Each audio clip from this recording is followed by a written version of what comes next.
So you're discussing with me right now, you failing your businesses and the lessons you've got out of those business failures.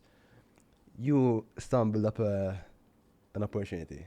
Yeah. Growth gurus. Growth gurus, And, yeah. and I believe it's stuck into your blood because even the way you speak about it, it's different to the rest, and it's different to how you treat yourself and also the people around you when you mention growth gurus. When I mention growth gurus, your face shines as it is right now. So Yeah. explain a bit what went through your head and how you entered this marketing agency situation. This was 2014, right? And social media was back, like, becoming something that businesses said, we need to take this seriously. It was no longer just a few companies doing it. It started to become like a real marketing channel in 2014. And then we said, okay, we need more people in the business. We were renting an office in Soho, in Patcherville. Okay. It was a really fun time, man. And we were pumping. We had like 8 people in a 4-person office. We were crammed. Michael Steen, who's still a friend of mine, once asked if he wanted to put double-decker desks because we were so busy. But we were making the most of it and having a good time. Then I put out this job vacancy. I still remember the day. Social media specialist, it was called, for internet growth advisors. Put it out on LinkedIn and Facebook.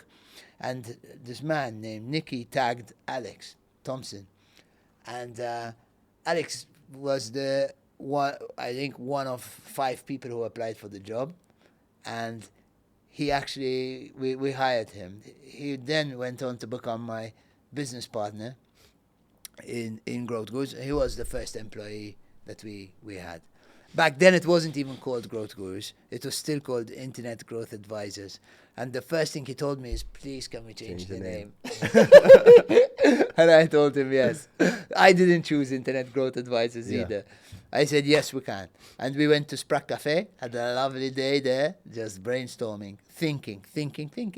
What are we going to call this business? And we landed on Growth Gurus. Not too far off the original one. Internet Growth Advisors. Yeah, I guess maybe we took growth from it. And that's a lesson that I also learned. You always take something with you from your past into your future. Your past prepares you for your future. Growth comes from Internet Growth Advisors. I didn't think that until today. You just opened my eyes to that. So you're mentioning the great times, but then come the tough times. Oh, always. yeah. So there's always like the rise of, we're doing great. Yeah. And then, pam. Yeah, those great times lasted a while. We grew. We had a good time for a long time, and it's crazy because I was balancing very unhealthy lifestyle with growing a healthy business and everything in between. Like, don't want to dwell on it too much, but got pulled in many different directions, and parties and all that. But yes, you're right. There came tough times. Oh, man, not even just to mention COVID and all that, but before we go there, over the years, Alex and I grew Growth Gurus to be quite big.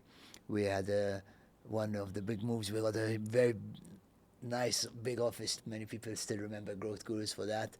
35 desks. Back then we were doing like 100K a month or something similar, and going up and up. And we 4x'd our rent to get this fancy office on January, and then February was COVID, bro. On February, the next month, lockdown. We didn't even actually get to move in. So then everyone was like work from home for 2 years after that, basically, with a few gaps. I went into that office every single day by myself in COVID, lockdown, meltdown, whatever, and I repeated the same pattern. I went to the Greens Cafe every day. I had the same coffee, tuna ftira, and sat in that fucking office alone, paying 4K a month rent in a 30-man desk by myself. That was tough. But yeah, we passed through it. We started doing Facebook Lives every day in COVID. Alex and I, some people still talk about that. And we did 9 years of solid business partnership and growing the company. But every business, every journey has highs and lows. I guess mine just got a bit more low than the usual.